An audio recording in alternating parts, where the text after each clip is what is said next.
Hello बच्चों, let's read the question. The question says given mass of neutron is equal to 1.00866 u, mass of proton 1.00727 u, and mass of 1608 is equal to 15.99053 u. Then the energy required to separate 1608 into its constituent is option A 12.7 mega electron volt, option B cannot be estimated from given data, option C 1.49 into 10 to the power minus 10 joule, and option D 127.5 mega electron volt. So question में यहाँ पर मास of proton given है, मास of neutron given है, और यहाँ पर oxygen atom का हमें मास गिवन है. ठीक है, ऑक्सीजन एटम के न्यूक्लियस का मास हमें गिवन है. तो हमें बताना है कि इस ऑक्सीजन एटम के जो कॉन्स्टिट्यूएंट्स पार्टिकल हैं उनको अलग करने के लिए कितनी एनर्जी की रिक्वायरमेंट होगी. तो सॉल्व करेंगे इस प्रॉब्लम को. नोट डाउन करेंगे पहले हम अपना की कॉन्सेप्ट. तो लिखते हैं की कॉन्सेप्ट. तो किसी भी एटम के न्यूक्लियस में उसके कॉन्स्टिट्यूएंट्स को अलग करने के लिए जो एनर्जी रिक्वायर्ड होती है उसको हम बाइंडिंग एनर्जी के नाम से जानते हैं. तो देखते हैं बाइंडिंग एनर्जी का फार्मूला होता क्या है. बाइंडिंग एनर्जी को EB से डिनोट करते हैं, और EB इज इक्वल टू होता है डेल्टा M इंटू सी स्क्वायर. ठीक है, डेल्टा M हमारा यहाँ पर मास डिफेक्ट है जो कि बताता है कि उसके कॉन्स्टिट्यूएंट पार्टिकल्स के मासेस और उसके न्यूक्लियस के मास में कितना डिफरेंस है, वो डेल्टा M बताता है. या फिर यही हमारा होता है delta M into 931 mega electron volt. ठीक है, पहली जो वैल्यू हमारी डेल्टा M सी स्क्वायर ये जूल में आती है, और जो जब इसको 931 से मल्टीप्लाई कर देते हैं डेल्टा M को, तो मेगा इलेक्ट्रॉन वोल्ट में हमें वैल्यू निकल करके आती है EB की. ठीक है, सी यहाँ पर स्पीड ऑफ लाइट है, डेल्टा M मास डिफेक्ट है. इसको भी लिख देते हैं हम.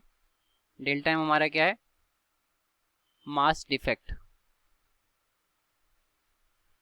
अब आते हैं प्रॉब्लम पर. तो पहले नोट डाउन करेंगे कि क्वेश्चन में क्या क्या डेटा यहाँ पर गिवन है.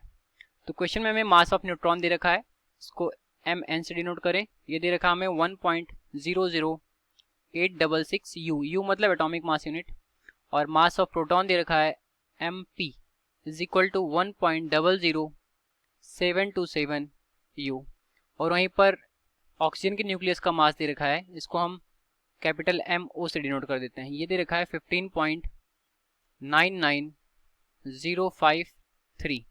तो हमसे पूछा है कि एनर्जी रिक्वायर्ड कितनी होगी उसके कॉन्स्टिट्यूएंट्स को अलग करने के लिए, दैट इज बाइंडिंग एनर्जी. तो EB की वैल्यू हमसे बोल रहा है बताने को.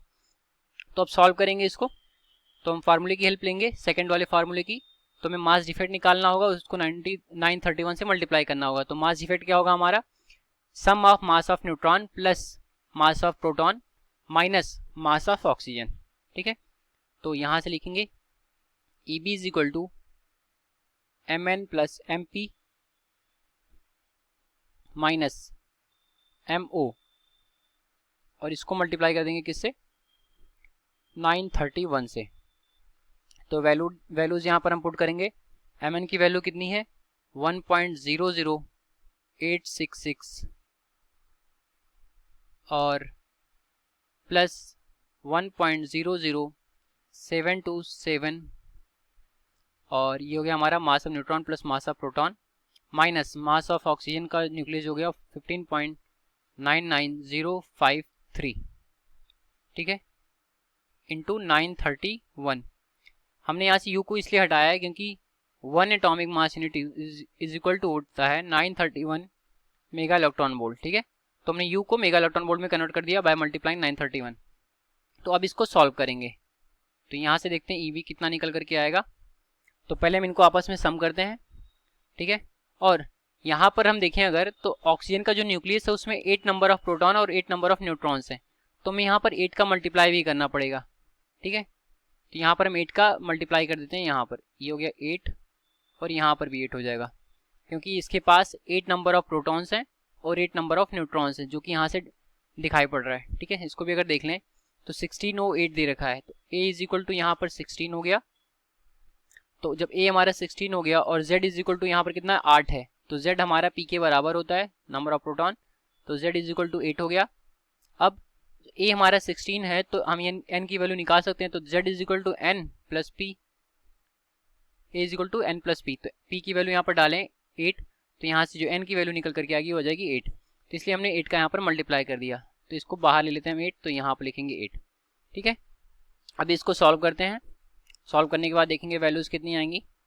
तो जो हमारा ये अंदर वाला टर्म है इसको सॉल्व करेंगे तो वैल्यू हमारी निकल करके आएगी 16.12744 माइनस 15.99053, ये हो गया मास डिफेक्ट इंटू 931। अब इसको सब्ट्रैक्ट करेंगे एक दूसरे से, तो सब्ट्रैक्ट करने के बाद जो वैल्यू निकल करके आएगी हमारी वो आ जाएगी 0.13691, ठीक है, और मल्टीप्लाई होगा 931 से। तो अब 931 से मल्टीप्लाई करके देखते हैं कि यहाँ पर एग्जैक्ट वैल्यू क्या निकल करके आ रही है।